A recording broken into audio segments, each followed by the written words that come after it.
quer mostrar a barriga. Onde você vai, filho? Deixa eu ver. Ela não quer mostrar a Tá barriga. escondida aí? Então, Tá magra, pô? Eu acho que eu sei que eu não sei. Sorriso, ó o passarinho. Ó o passarinho da Bahia. Peraí, deixa eu pegar agora com o pé. Ai, Jesus. Pra gente ver a sandália agora. Agora o... Agora eu tô filmando agora. Assim. Quero que você faça uma declaração pra Vitória agora. O que você achou? declaração?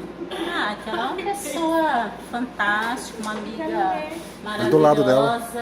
Que eu desejo todo sucesso pra ela. Ela é uma menina vitoriosa. E é isso aí, a nossa amiga parceira.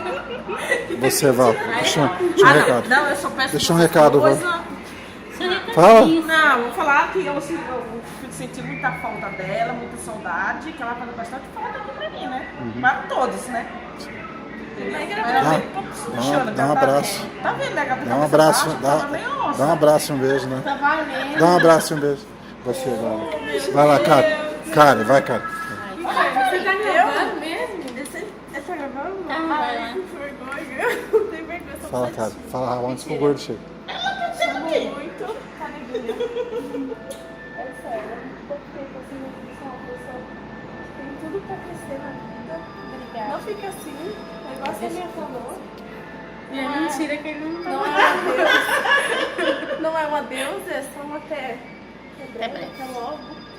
Parabéns pelo novo desafio, tá? Obrigado, você é uma grande perda pra gente aqui, mas eu tenho certeza que você vai fazer muito sucesso lá, pela personalidade, pela eficiência que você tem. O ladinho baiano, uma coisa que você aprendeu que é A bom. gente vai estar junto, mas, né, é você lá, a gente sempre conversando, tá bom? Tudo de bom, viu? Muito sucesso. Coisa do ladinho baiano que você resolve tudo.